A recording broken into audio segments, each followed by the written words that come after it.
여러분 혹시 태국 여행 가보셨나요? 저는 개인적으로 태국을 너무 좋아해서 4번이나 갔다 왔었는데요. 지금도 태국이 너무 그립습니다. 그런데 말입니다. 혹시 지금 태국에서 어떤 일이 벌어지고 있는지 알고 계신가요? 태국에서는 지금 어마무시한 일이 일어나고 있는데요. 태국 시위대가 총리 사퇴를 요구하면서 민주화 운동을 벌이고 있다고 합니다. 더 나아가 군주제를 개혁해야 한다며 왕권까지 위협하고 있다고 하는데요. 대체 시위대는 왜 이런 투쟁을 하게 된 걸까요? 오늘은 과거부터 현재까지 태국에서 일어난 일들을 바탕으로 현재 이슈가 되고 있는 태국 민주화 운동에 대해 이야기 나눠보고자 합니다. 먼저 우리는 태국의 정치 및 경제 상황을 살펴봐야 하는데요. 현재 태국은 쿠데타로 권력을 잡은 군부 세력이 정권을 잡고 있습니다. 즉 정치인이 아니라 군인들이 힘을 가지고 나라를 다스리고 있다는 말인데, 여기서 문제는 이 군부 세력과 태국 재벌 간의 사이가 굉장히 좋다는 것입니다. 따라서 일반 국민들의 삶은 무척이나 힘든데 특정 권력층들은 계속해서 엄청난 돈을 벌고 있는 상황이 발생하는 것이죠. 태국은 상위 1% 부자가 국가 전체 소득의 67%가량을 번다고 합니다. 이 말은 국가 절반 이상의 돈을 상위 1%가 독차지한다는 것이랑 마찬가지인데요. 태국의 상속세 또한 5%밖에 되지 않는다고 합니다. 일본의 상속세가 최대 55%고 한국이 50%, 미국이 45%인 것과 비교한다면 굉장히 낮은 수준입니다. 즉 잘 사는 사람은 계속 잘 살게 되고 못 사는 사람은 계속 못 살 수밖에 없는 구조가 현재 태국 사회의 구조인 셈이죠. 따라서 국민들의 불만은 계속해서 쌓여만 갔습니다. 그러던 와중 이런 불만을 터뜨린 엄청난 기폭제가 등장하게 됩니다. 퓨처포워드라는 태국 진보 정당이 하나 있었는데, 이 정당 대표는 군부 독재를 몰아내겠다고 등장하면서 젊은 유권자들의 지지를 엄청나게 받게 되었습니다. 완전 슈퍼스타였죠. 하지만 군부 입장에서는 이런 사실이 굉장히 마음에 들지 않았고 결국 이 당대표를 의원직에서 잘라내게 됩니다. 퓨처포워드 정당마저도 강제로 해산시켜버리죠. 그러자 국민들이 분노하기 시작했습니다. 사람들은 거리로 나와서 시위를 하기 시작했는데요. 그런데 정말 운 좋게도 그 시점에 코로나라는 불청객이 찾아옵니다. 따라서 집회 금지령이 내려졌고 시위는 무산되어 버렸는데요. 사람들은 여전히 분노했지만 코로나라는 특수한 상황으로 인해 어쩔 수 없이 분노를 삼켜야만 했습니다. 하지만 이 코로나는 정부에게 악재로도 작용했는데요. 태국의 주 수입원이 관광산업인데 코로나로 인해 사람들이 여행을 못 가게 되니까 태국의 경제가 박살나버리게 됩니다. 따라서 국민들은 더 살기가 힘들어져만 갔고 정부를 향한 불만은 극에 달하게 되어버린 것이죠. 그러던 와중 또 하나의 사건이 터져버립니다.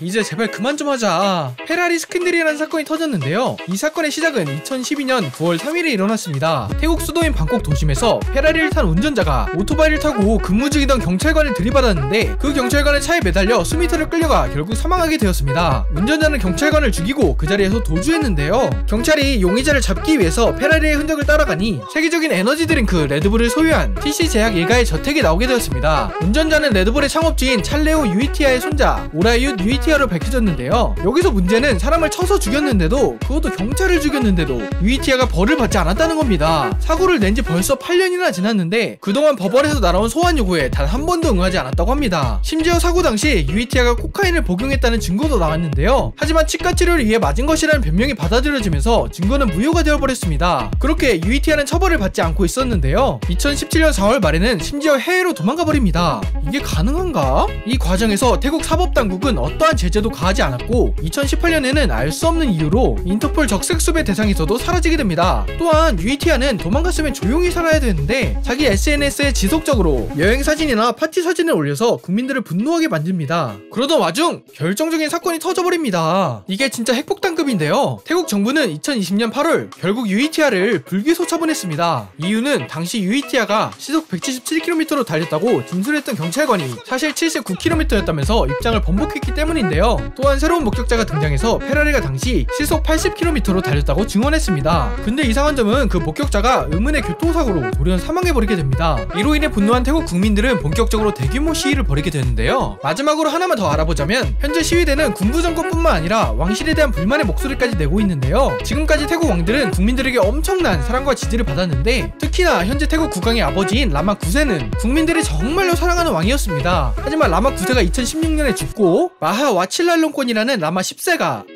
라마 10세가 새로운 왕이 되었는데 이 왕이 지금 문제가 된 것입니다. 라마 10세 왕은 이혼을 3번이나 했고 후궁도 드렸다고 합니다. 또한 사람들을 불러놓고 자신의 생일 파티에서 부인을 팬티만 입게 했었는데요. 있는데요. 뿐만 아니라 자신이 키우던 강아지가 죽자 그 강아지에게 공군 대장 직위를 부여하고 성대한 장례식을 열기도 했습니다. 참 말이 안 되죠? 또한 현재 코로나로 인해 국민들의 삶이 점점 더 힘들어지고 있는 상황에서 태국 왕실의 재산이 엄청나다는 사실이 밝혀지게 됩니다. 태국 왕실은 자산을 공개하지도 않고 세금도 내지 않기 때문에 정확히 얼마를 가지고 있는지는 모르지만 추정 자산이 최소 33조 원이고 최대 80조 원까지 되는 것으로 밝혀졌는데요. 이는 사우디, 브루나이, 영국 국왕의 재산을 합쳐도 못 미치는 엄청난 양의 돈입니다. 이로 인해 왕실에 대한 사람들의 불만도 함께 터져나오게 된 것이죠. 따라서 젊은 층들을 중심으로 왕의 권력을 인정하는 이 군주제마저 개혁해야 한다는 목소리가 나오게 된 것입니다. 현재 태국 왕실의 힘은 엄청나게 막강합니다. 2017년 제정된 태국 헌법 제6조를 보면 국왕은 존엄한 지위에 있으며 어떠한 사람도 모독할 수 없다. 그 어떠한 사람도 어떠한 방법으로도 국왕을 비난하거나 고발할 수 없다 라고 나와있고, 태국 헌법 제112조를 보면 국왕, 왕비, 왕세자를 비방하거나 위협한 자는 3년에서 최고 15년까지 형이 선고될 수 있다 라고 나와있습니다. 또한 왕실 가족을 만났을 때 바로 엎드리지 않으면 왕실 모독죄로 처벌받을 수도 있고, 심지어 국왕의 초상화가 새겨진 지폐만 밟아도 감옥에 갈 수 있습니다. 이런 상황을 개혁하고자 현재 대규모 시위가 일어나고 있는 것이죠. 시위대는 주권은 왕실이 아닌 국민에 있다 라며 총리 사퇴와 군주대 개혁을 요구하고 있습니다. 그리고 이건 지금 바로 이 순간에 태국에서 일어나고 있는 일입니다.